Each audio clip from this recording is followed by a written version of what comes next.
you're going to be fine because you are not a fan of the Carolina Panthers. I don't know how, unless you're in Carolina.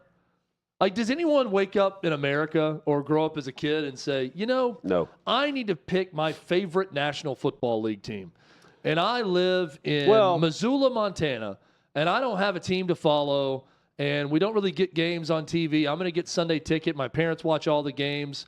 They're fans of these two teams, but I don't know what team I'm going to pick. I got it. I'll be a Carolina Panthers This does fan. happen from the college aspect. I bet Auburn, Alabama football fans were fans of the Panthers and watched every week when Cam Newton was playing, for instance. I guess. It happened with Peyton Manning and the Colts. Yeah, to some extent that happens. But I just, of the NFL franchises, it is so far down the list of one someone would just pick. Yes. I'm going to be a Panthers fan. You know what? Kerry Collins is a quarterback. I'm a Panthers fan. Tom Collins is one of my favorite quarterbacks in NFL history. Big Kevin Green guy at the end of his career when he was there. Huge Kevin Green guy. He was the quarterback for the Panthers. They got fired. Luke Kuechly really resonates with my soul. So I'm going to pick the Carolina Thomas Panthers. Davis got it done. TD, he really did. Thomas Davis, that's a guy I can follow. Steve Smith, another. Steve Smith. See, we can name the past players. The guys now, no. Bryce Young was, one of the players, and we still name him as a Carolina Panther, at least for now. He's been benched 18 games into his NFL career as the anointed number one overall pick by Panthers owner David Tepper. More on him in a moment. Now he's been benched for Andy Dalton 2 games in to his second season. And at the time of the draft, you don't have to go back very far. Just go back to 2023. It was him, C.J. Stroud, Anthony Richardson, and Will Levis. We know Mel Kiper would go with Will Levis. He had him number 1 on his board. But the real debate was about whether or not number 1 overall would be Bryce Young or C.J. Stroud. Of course, Stroud goes number 2 to the Texans. We know how they're doing. 2-0 and 2 games up on every other team in their division. We also know how things have been with the Panthers. Awful. They were already a spiraling franchise. Lack of talent up from the offensive line and beyond. And that led to a stat line already this year for Bryce Young. 31 of 56 passing, just 245 yards passing through 2 games. No touchdown passes and 3 interceptions. Blowout losses. But when he's pressured, this past game of 4 of his 29 dropbacks, he felt pressure. They brought heat. They're just letting him throw the football around, and he's not doing very well. He's benched. So a lot of the draftniks, Daniel Jeremiah is one of them. He's on with Rich Eisen. He had everything. His chips were in the middle of the table for Bryce Young over C.J. Stroud. And here's his take on Young being benched 2 games into year number 2. So you saw Bryce Young right in front of you. I mean, we spent a ton of time about the quarterbacks 2 drafts ago. Does that look like the kid you saw on tape in Alabama? I mean, what's going on with him, Daniel? No, he's got, you want to talk about, just a lack of confidence.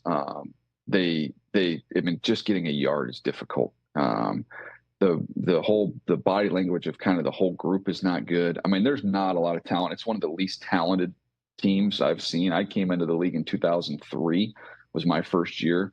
That's, to me, it's one of the worst rosters that I've seen. And that's especially taking into account Derek Brown, who's their best player, who's out. But offensively, I mean, they weren't even trying to throw the ball down the field. I mean, you'd have to look at the next gen stat numbers, but there might only been a couple throws in the first half where the ball traveled more than 5 yards. And it was like watching a high school game. And he does not look like somebody who's confident. He was missing bubble screens. He was missing hitches. Like, these are high school throws that he's been able to make in his sleep for his whole life that look like a challenge at this point in time. So I'm watching that Sunday night game last night, Rich, and I'm seeing the Bears fans, and maybe it's just Twitter as a whole, lose their minds and freaking out over Caleb Williams. And I'm like, guys, this is not what I just saw with Carolina. This is a totally different deal. Caleb Williams and the Bears, you're going to be fine there. The Carolina Panthers and the situation right now with Bryce Young, I'd be I said it at one point in time in the game. I said, there's a couple things I know. That the Chargers are a very physical team, and the Panthers will have the first pick in the draft next year. Those are the two things I came away with. Panthers with the first pick in the draft next year. Chargers came across the country, beat them down. Now the Panthers go across the country with Andy Dalton as their quarterback to face the Las Vegas Raiders. Everyone's going to compare Caleb Williams to Bryce Young. It's a no contest already, 2 games into Caleb Williams' pro career. But this is why it's a no contest, because the Chicago Bears fleeced the Carolina Panthers in the trade where the Panthers made a move for the first-round pick and gave up the equivalent of DJ Moore and these picks. First-round pick, second-round pick last year, another first-round pick this year, which was Caleb Williams. You have the second-round pick still to come. And you had Darnell Wright, which was one of the picks that Chicago went with. It seems like he's going to be a pretty Very good right tackle. No doubt. This is a blowout. Plus DJ Moore, which is another weapon off the roster. But if you want the number 1 overall pick, it's a player that you're not going to pay him. Carolina didn't. They don't pay. You end up trading them away. Again, one of the worst, if not, we'll go down as the worst trade that we've seen for a player in the draft. But it comes down to David Tepper, who many, even at the time, said the owner wants Bryce Young. There were conflicting reports that certain people in the building, mainly the football staff, wanted C.J. Stroud or Anthony Richardson over Bryce Young. But it's the owner. If he's the one who wanted the quarterback, it's the owner that steps in and says, I want him benched with a new coaching staff, 2 games into a new offense with your brand new franchise quarterback. It makes 0 sense to me. Chad, the issue at hand here is you have a QB who's tiny compared to NFL standards here. I mean, he makes a backpack look big. Look at this photo from camp. This is from last year. The backpack's half his size. First day of school. Yeah. I mean, if you told me this was a... Pose out front of your steps. If you told me this was a 17-year-old or a 16-year-old, I would believe you. Little Brycey off to 7th grade. Big middle school year. First locker. I don't... I'm not here to say... Favorite food, pepperoni pizza. Ravioli. Teacher, Mrs. Simmons. Beefaroni. Yep. I'm not here to say that what we were seeing is good. But, man, the same... You mentioned social media earlier. Social media, if Bryce Young's on social media last week, it's crushing him. And right now, there's so many that feel sorry for him. Yeah. I kind of do too, given the state of the Carolina Panthers roster. And David Tepper, by stepping in and taking the pick and then benching him, has now set his franchise back even further based on the importance of that spot and making a quick call, even though it's obvious things weren't going well. Yeah, it's really unfortunate when you think about Bryce Young and what he was in college. I think it's important also to hear from Tom Brady. We've played this before, but now in the context of a young quarterback, number 1 overall, that now we're honestly asking the question and scratching our heads to say, is he ever going to be anything in the NFL, even if given another shot? Tom Brady's got a theory on what's happening to young quarterbacks in the NFL. The development of the players is what's the most important in the NFL. If you want football to be good, you're going to want to develop these players to be better every single year. And the reality is we don't have the processes in place for those players to be better year after year. They may maintain, they may be at slightly better, but not at the improvement levels that we were able to make when I was a younger player through our ability to practice more. We had less distractions. There was much more opportunity in the offseason to train. There was more opportunity in training camp to train. There was more opportunity than the regular season to train.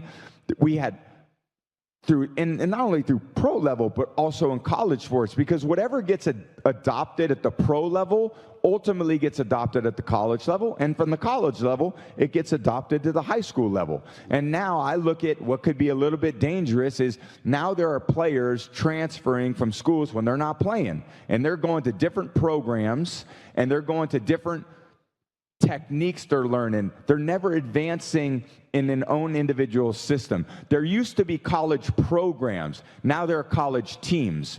You're no longer learning a program, you're learning a playbook.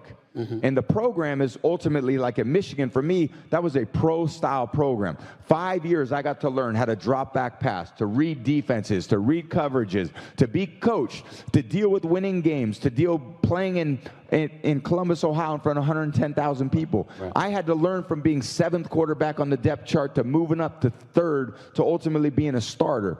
I had to learn all those things in college. That was development.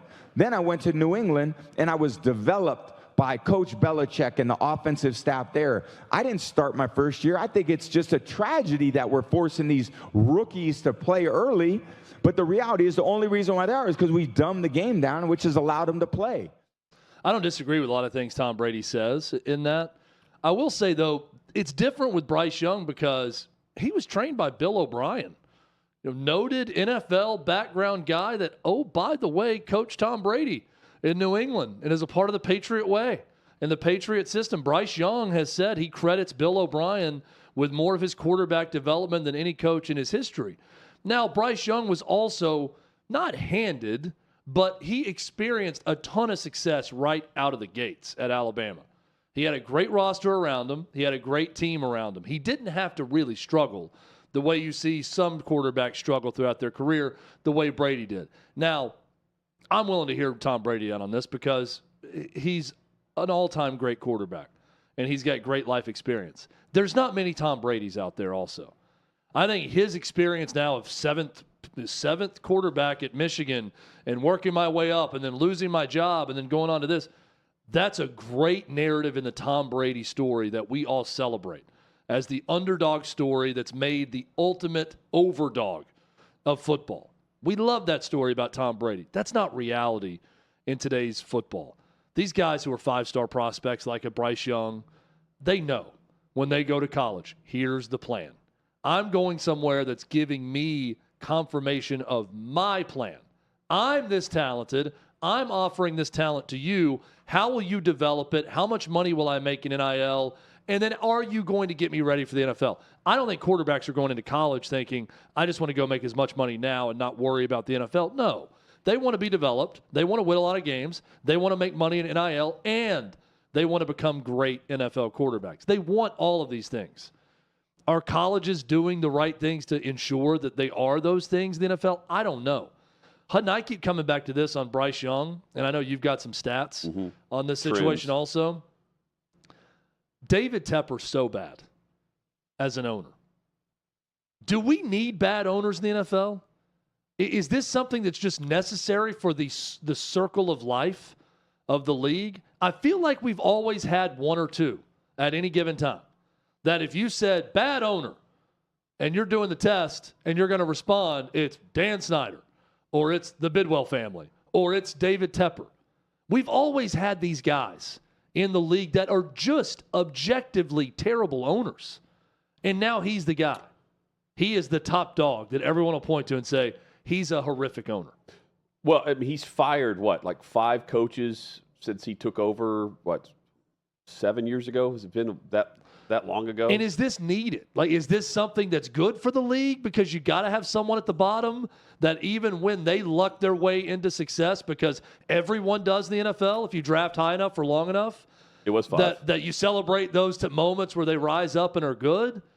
I have a hard time with this because if every owner was great, I'm guessing that helps the league, but also it's kind of fun to have one bad owner or 2 bad owners to talk about, at least from my perspective. It's not fun for Panthers fans, but there's not many of them, so nobody cares. Yeah, well, so, here's what, to me, is lacking. It's the stability from the top down, not in ownership, because it's hard to find another billionaire plus that's going to be buying a team from David Tepper, right?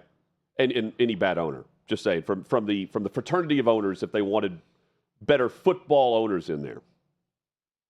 To Chad's point, they don't, because the good owners are winning and they want to continue to do that. He's fired 5 coaches since he took over in 2018. That's the number.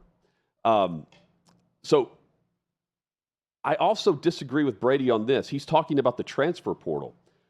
The quarterback crop that we're seeing right now not play all that well didn't go through all that much. Trevor Lawrence isn't playing great, and he's the anointed number 1 pick. Let's just compare him to Bryce Young. And it's the overall play in the NFL, no comparison.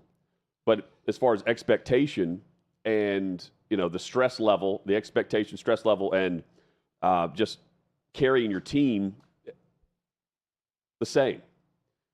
Chad, early numbers from the 2024 season may be becoming a trend. We'll follow this in week 3. 11 quarterbacks played on Sunday who are 25 or younger. Okay? Run percentage plays. Highest it's been since 2008 through 2 weeks into the season. Pass plays of 20 yards or more, down 29 of those completions from last year. Total offensive snaps, the lowest we've seen since 2008 in the NFL. So playing slower. Playing slower. And keep in mind, 2008, we would have had quarterbacks under 25. Vince Young, Matt Leinart, and Cutler were all in the league at that time. They're either playing well or on their way out. The average passing total per team, it's been just 193 yards average passing. Bryce Young's been at the lowest. And the last time we had teams averaging under 200 yards passing, 2 weeks into the season, again, 2008. And the towel's been thrown in on Bryce Young for Andy Dalton. And now we get word that Tua Tagovailoa suffers another concussion. He's been placed on injured reserve. So he's out at least a month plus before they could recall him to the roster. And if I'm Miami, right now with Skylar Thompson and Tyler Huntley, do you pick up the phone and call Carolina? Is Bryce Young worthy of an opportunity? 18 games in his career, more so than looking around at Jimmy Garoppolo or Trey Lance or Ryan Tannehill? Oh, Tannehill, Tannehill's not going to sign unless he is the starter for the remainder of the season. So if Miami thinks that Tua, who goes on IR, doesn't retire, by the way, he's on injured reserve, so there's an indication there that he wants to continue to play. Again, maybe they're protecting him from himself. Maybe not. News is just coming out on that. Tannehill's the call if he's going to start for the remainder of the season. He's not going to be a backup after coming in for a month. And to his credit, I wouldn't do that either if I'm him. But he's a great option if Tua's not playing for the remainder of the season. Chad, if you need a guy that's going to come in and you want to be able to develop, I do agree with Brady on that. I think it's more coaching. And he mentioned NFL and then it trickles down. I see it coming into the league instead of coming through the league. And that's from the high school up. I think quarterbacks get away with a lot in college that they're not getting away with here in the league now. And it takes time to acclimate to that. They have the talent. I don't know if they have the game speed and the knowledge that some of these guys did and others didn't whenever they entered the league as the number 1 overall pick. We could point to all these number 1s that did well. There are plenty through Brady's era that did not. And I guarantee you it ties in with the franchises who were awful, like the Browns. And sorry, Tyler. Also, to combat Brady's point on this, you can find a lot of different stories, some that are a little bit similar to Brady and how they were developed in college, others that got handed the keys and everything right away and did fine or did bad. There's going to be different stories of bust and or quarterbacks who made it that have very unique and different stories. So it's not one type of way to build a solid storybook career in the NFL. We can point through, even in Brady's era, countless examples of very different stories with that. Offensive football in the NFL. First off, yes, someone should take a chance on Bryce Young, and I hope that they do. It's got to be someone who really evaluated Bryce Young coming out of college at Alabama, really loved him, and truly believes that with their coaching, they can fix him mentally right now, because the psyche is what's damaged more than anything else with his time in Carolina. If they feel that way, I think it's worth taking a shot for someone, whether that's the Dolphins or anyone else. I'm just looking at a team with talent versus not for him. Yeah. And a quarterback similar style like Tua. And,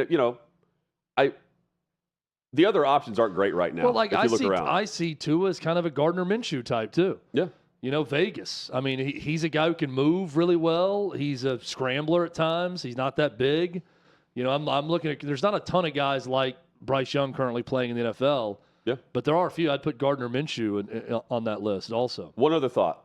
The reason why we're seeing the young quarterbacks start immediately, the fifth-year option and the ability to extend the contract of a franchise QB, it's rare because, again, you're either seeing a quarterback over the age of 31 or under the age of 25. And it's, the big money quarterbacks, it's a small percentage compared to the 32 starters. But the money is way different than it was when Brady was playing with the other collective bargaining agreement, because the rookies got paid and held out, and the veterans, were booted away because the rookies were paid these massive amounts of money and making more than the veteran quarterback that they were taking over for. Now it's reversed. And so you can get a quarterback young and much more affordable and spend your money elsewhere across the roster, and then you pay your quarterback if and when you want to. Brock Purdy's a great example of this. Look at the money spent on all of the other positions for the $900,000 quarterback that they're about to have to spend a boatload on moving forward. That would not be the case if it were pre-2011. And because of that, ownership, they want that rookie contract at quarterback. Because if you hit on that guy, you're getting 3 very affordable years before he's even eligible for a contract extension. And you can load up and go for it. Yeah, no, that's well said on that. That's why you play and later them. how you do it. That's why you do it. Let me get back to trends you brought up there on those stats on the NFL. This is not a good product right now that we're seeing in the NFL. It's really not. I don't believe all close games are good games. I think a lot of close games are good games. Like last night. But we see a ton of close games that are not good games. Now, you had a few blowouts this past week. I'm using this week as an example. Okay. Bills 31-10 over the Dolphins. Saints 44-19 over the Cowboys. Now, you had, I'm going to go down the list of one-score games, 20-16, 16-10, 24-17. Oh, that was a high-scoring game between the Jets and the Titans. Not a great game, but played offensively by either team. 23-17 Vikings over 49ers. 23-20 Seahawks Patriots in overtime. 21-18 the Commanders didn't score a touchdown and beat the Giants, who scored 3 touchdowns and could not win. 26-3, 18-13, 26-23, 13-6, another 41-10 game. A good game, 26-25 between the Chiefs and Cincinnati. 19-13 on Sunday Night Football, horrific game. For anyone who watched that throughout, I apologize. Here's what's incredible to me. Last night also, 22-21. I just pointed to a lot of close games. I wouldn't say that many of these were quote-unquote good games or compelling television. Do they come down to the wire? Did they have moments in the end where there was a lot of stress? Absolutely, that happened. Here's the amazing thing about the NFL, though. There are some people talking about the lack of offense. Hutton just went through some trends that's disturbing for offensive football in the NFL, especially early in the year. No one's talking about this affecting their ratings at all, because it's not going to. No. I feel like I'm stating the obvious here that the NFL season has not gotten off to a great start in terms of watchability with some of these games, but does it matter? No. Everyone's still going to watch. Everyone's still going to pay attention for a ton of different reasons. They're going to watch. And it's not going to affect them one bit. But go back to week 1. 61 touchdown passes were thrown in 2021 in week 1. 35 thrown this year in week 1. Really down. The other way, Brady could, I'm sure he goes into more detail if he had time there. The other way it stunts the growth of the quarterback and the development of coaching, the coaches don't have very long to do that. And by and large, Will Levis is one of them right now. Caleb Williams could be. We've already seen it with Bryce Young last year.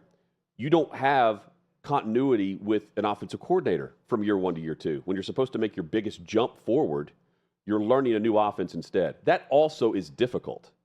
And especially as you're trying not to spiral out and be a bust, but instead be a franchise QB for your team. It's a trend that they have to address, but in order to address it, it's through the individual ownership of the team that needs to be a bit more patient. And it's also through a fan base now, Chad, just collectively, team to team, there is no patience. College and pro, they want their guys fired almost immediately. Yeah. Coaches have about as many games as Bryce Young did, 18, to prove whether or not they've got it. And in many cases, they're taking over what is a dumpster fire of a roster to begin with. And Dave Canales making this decision so quickly shows you he knows how under the gun he is with this owner and how quick this owner could make a decision on him, because it's also him and the GM going to the owner to, I'm sure, hey, we want to bench Bryce Young. Because it's his pick, yeah. Right. So you got to be able to get clearance from the owner to do that. And I guess the owner either told them to do it or they asked for permission. And he said yes. Andy Dalton. Either way, not great for Bryce Young, and I don't think great for this is some time-sustaining thing for Dave Canales in Carolina either. And look what they traded away. They traded away all those picks for the future in order to draft the guy they benched 18 games in. And it's tough to point to Carolina right now. The present is awful, truly awful. But it's tough to say, well, the future looks bright. It doesn't right now. Well, now, other than them drafting really high next year. Now, okay, now let's just really go forward here. Let's hypothetically say that Shedeur Sanders is mentioned to Carolina and Deion steps in and says no. I don't blame him. Right? No, this is one of those instances where I don't blame him. Well, both sides, they don't need each other. Well, I don't blame Deion one bit, but goodness gracious, I'm just saying, I would predict absolute more disaster if Shedeur Sanders was handed the keys to the franchise in Carolina as the number one pick. That's probably one where you shake hands and sprint in opposite directions. Don't walk out the door. Sprint in opposite directions. If you're Shedeur Sanders in Carolina, Shedeur Sanders needs structure. He needs good ownership. He needs to go to a good team. I don't see him right now as a top 5 pick. Again, that's not it's not a the right random situation thought. for him. But see, any quarterback right now. Last year, the debate was whether or not Caleb Williams was inferring he did not want to play for the Arizona Cardinals. Right. In this case, none of those guys want to play for the Carolina Panthers. And it's a down quarterback year anyway for next year's draft. They're already telling us they're going to draft one. I don't want to be Carson Beck. I don't want to be Quinn Ewers. I don't want to be Shedeur Sanders.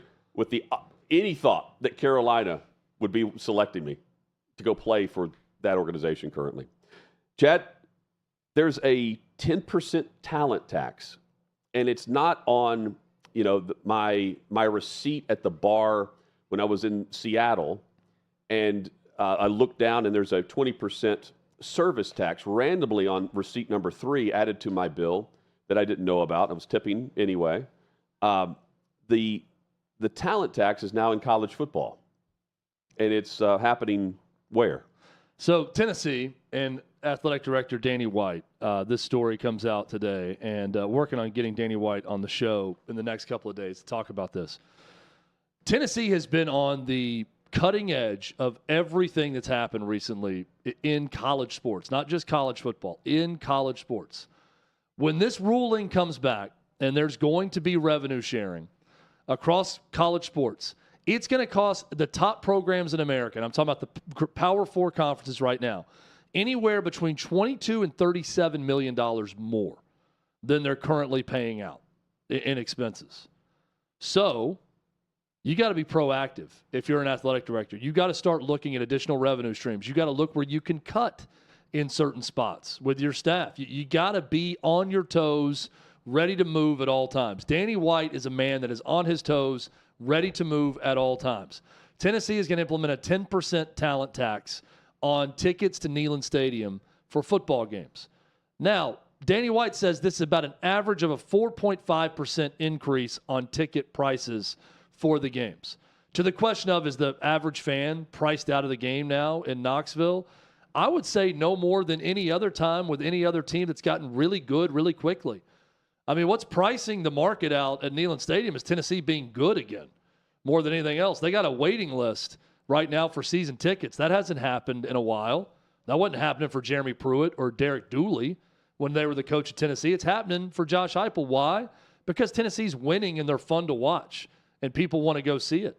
So they can charge more now. They can get away with it.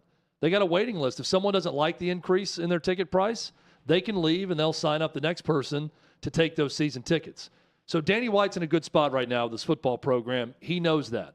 He's acting now. They're announcing this now on purpose. But if you were going to succeed in major college sports, you have to be ready for what's next. Danny White is always ready for what's next. And because of that, he's got arguably the best or one of the best athletic departments currently and the healthiest in all of college sports. Let's go down the list. Football 6th in the nation and should be right now, when you watch them, a college football playoff team. Doesn't mean they will be. Doesn't mean they don't go to Norman, Oklahoma and get beat this weekend. But they look really good, and they got a 5-star quarterback who looks the part, who's there for the next 2 seasons, regardless. Things are looking good. College basketball just went to the Elite Eight with Rick Barnes. Steady top 15, top 20 team annually. Baseball just won their first ever national championship under Tony Vitello. Now he's the highest paid coach in all of college baseball because of that national title. Tennessee athletics is really, really good, really, really healthy. And people are going to point to NIL, and that's a huge part of it. But to me, it's everything. It's Danny White's embrace of NIL.